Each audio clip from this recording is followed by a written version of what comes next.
Matt, good to see you. Just wondered, that Troy's injury looked pretty serious yesterday. Is that kind of the early report you're getting back?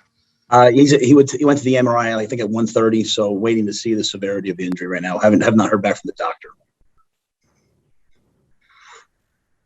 All right, David Newton. Yeah, Matt, appreciate you doing this today. When you're looking back at film now, any other thoughts on the quarterback play and what stood out there? And I also want to know, do you want to see PJ run more, or is that kind of what you want to see him what he did yesterday do? Yeah, I think you guys asked me that last night. I mean, I think that's part of his gifts, and his skill set. So he can throw from the pocket, like he hit Shi Smith down the right sideline, into cover two. Not made, you don't see that throw made very, very often. He can also hurt you with his feet by extending plays, and like the play made to Terrace, or by running. So we'd like to have clean pockets and not have to have him run a ton, but when people come out playing two-man or they're playing robber and they're trying to take away receivers, a real threat is any of our quarterbacks. You go back and look at Sam over the years. Will can certainly run. All three of them having a chance to make plays with their legs is what we want them to do. In terms of the quarterback play, I thought obviously PJ made some really nice throws, some big plays, but there were other plays he left out there that we have to improve upon. Will didn't have quite as many chances. He pushed the ball down the field one time and made a nice throw on the over route. So both guys, I thought, for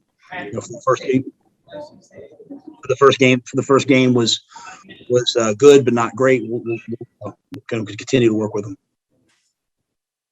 All right, next question from Elena Getzenberg. Hey, Matt. I was wondering if there's any other injury updates just with Matt Caskey, Deontay Brown, and if you're expecting to get anyone back for practice tomorrow. I don't know if I'll get them back. Really, my main concern is Wednesday against the Ravens. So I'm, kind of touch and go on this. But I think we'll have a couple guys who don't make it to Wednesday. Deontay, he's possible. Caskey, I don't think necessarily that we'll have him back. So, depth up front on the offensive line is going to be a little bit of a concern this week. We lost, Panishuk in practice the other day, and then now Deontay and Caskey going down. That's not ideal. And then you guys have to be down to 85 by tomorrow at 4. When are you expecting to make those cuts? Tomorrow. All right, next question we have Josh Klein. Hey, Matt, wondering your impressions of Brady Christensen at right tackle and then also at guard from after you watched the film. And then and then also Phil Hoskins on the other side. Sorry. No worries. I thought Brady did well. We've been really pleased with him all camp. Athletic, you battled. You got beat inside a couple times. That's why he needs these reps. But I thought he did a nice job. Going into guard he has gotten very few reps at guard this camp. I think maybe one day for a couple reps. But him, as I said last night, him and Aaron Montero just had to go figure it out. Based upon the situation with the guys going down in the practice. And so, both guys did a really nice job inside. But Brady, obviously we think he's an option for us at right tackle. And, I think we're pleased with the way he played for game one. Next question we'll have from Scott Fowler. Hi, Matt. Two quick ones, if you don't mind. The first one is just after watching the film, any of your under-the-radar guys really impress you? And if so, who? I think Kenny Robinson, is a guy who I wouldn't say he's had a great camp. But he's one of those guys who the ball just has a way of finding him. He finds the ball. And it's one of the reasons why we drafted him coming out of the XFL, because he had so many interceptions. And he did it again last night, and made a nice play on the kickoff team. So was happy for Kenny. I thought when Spencer Brown was in there at running back, you could feel him. And going back to Josh's questions about, Phil Hoskins, Phil has a long way to go. But, you saw a little bit of, some moments of explosiveness to him. Coming out of it, Scott, the guy that I was probably the most excited for is Marquise Haynes. He's played good football. We know that. But you can see him really starting to kind of come on. I think, some of the changes we made defensively in terms of how we line up are benefiting him as well. And the other one, just do you anticipate running this week a lot like last in terms of really giving the starters a lot of reps against the Ravens and then not playing them Saturday night? I will probably make a decision about whether they play Saturday night, and there's a chance that they'll play Saturday night. I'll probably make the decision Thursday after practice, and I'll let everyone know so that the fans know what to expect and everyone knows. But I want to see kind of what our depth is, to be quite honest with you, and how we come out of those 2 days, and then make a decision moving forward. Thanks. Next question we have from Jonathan Alexander. I was going to ask that same question, but along the same lines, what was the decision behind not playing the starters the first game? And then I'll ask another question after. I've answered that. Just 3 games in 12 days, 2 joint practices. So we just wanted to get them as many reps as possible in practice. 2 days in a row with the Colts, 2 hard days, and then give them that game off, and then get them out here again versus the Ravens. I think that that would have been a lot to ask of them.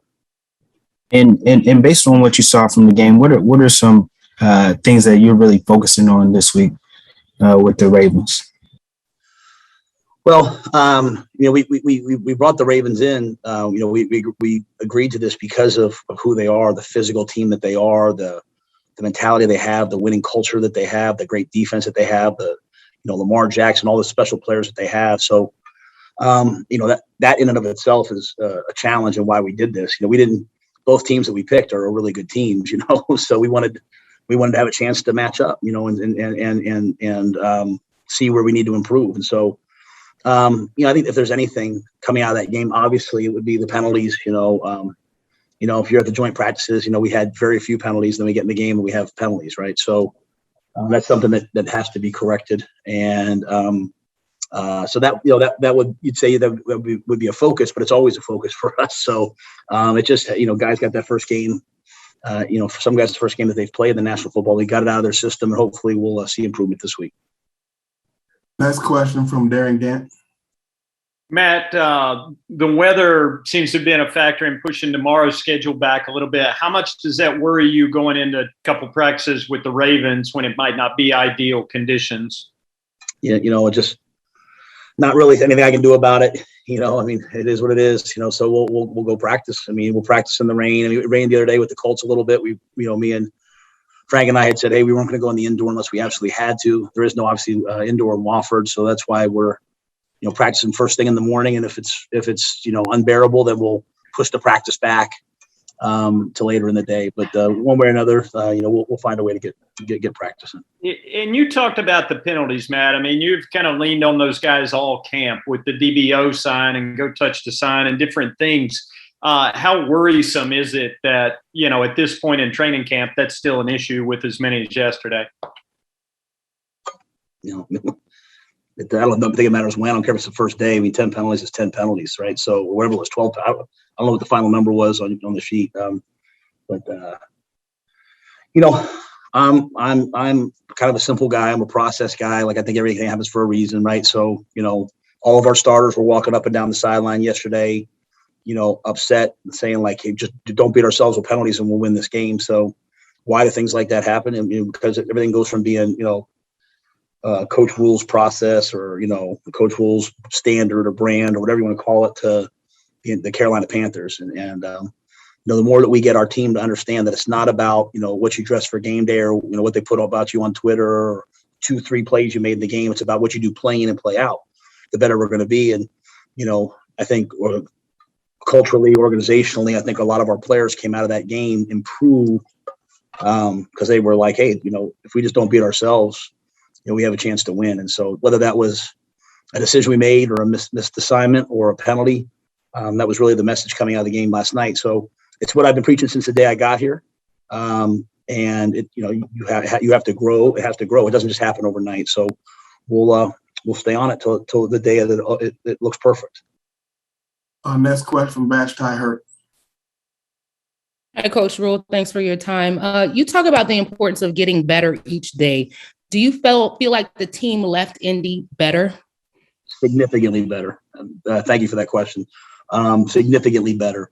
I think the first day, as I said to you guys, I think we went out there and we kind of dipped our toe in the water, and the Colts didn't dip their toe in the water. I think the second day we came out there and, if you were on that defensive field, our defense went out there and they said, hey, we're going to forge an identity. I think offensively, seeing Sam in the 2-minute take us right down the field, kick the field goal to win it. Like I thought we came out of the second day feeling like, hey, we are a way better football team than we were even yesterday. In the game, I thought the twos played really well. I just thought at the end of the game, obviously we made too many mistakes and penalties to truly win the game. And so we're certainly not where we want to be, but I think the totality of why we did that, I think we're significantly better today than we were, when we got on the plane last Wednesday. And then last two from Joe Person and Elena Getzenberg. Matt, just wondered if you had any updates on your injured linebackers, Perryman, Johnston, and Stanford, and then also your approach to this kind of staggered cuts. I think Clay Johnson will be ready to practice on Tuesday.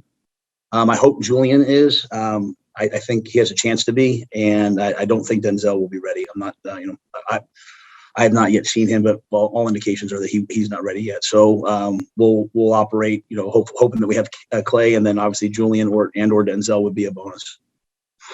And then, in regard to the cuts, when I'm done with you guys, we have a personnel meeting tonight, and we'll go through the roster and talk about each guy, and then make decisions as needed. Obviously, it's unique just taking 5 guys and 5 guys next week. So we'll try to be very methodical about it.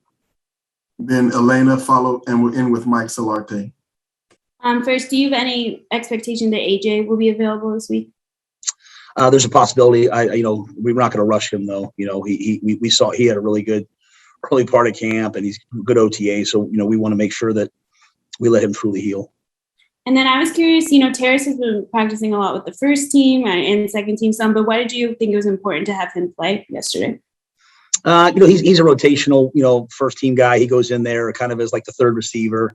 David Moore as well goes in there as the third receiver, but he's not a true, in and out starter for us. And so he's working to be. I don't want to say that in a disrespectful way, but so we thought, hey, let's get him some reps and get him out there. Were you happy with what you saw from him? It's like everyone else. There was some good and some bad. I love the fact they made a catch. I can't stand the fact that they punched the ball out at the end of the play. Right. So it's always just like, hey, let's just get better. And that's the key for the players coming out of this is, all right, the game's over. You saw your highlights, you saw the things you did well. Like, who's going to walk in the building, study the tape, and find all the things they did wrong? That's who the great players are. They live in, hey, what did I do wrong? And they try to fix it. All right, Mike Solarte closes it up. Thanks, Bruce. Hey, Coach. In terms of the quarterback rotation, do you have a plan or a thought about how PJ and Will go this week, whether or not Sam plays at all, that sort of thing? I mean, have you thought about, is Will getting a shot with the twos, or will you kind of stay the same? And I have a follow-up. Yeah, I think part of that will come out of the personnel meeting we have tonight, and really this week too. I mean, in practices. But no matter what happens, I want to see Will play more this week.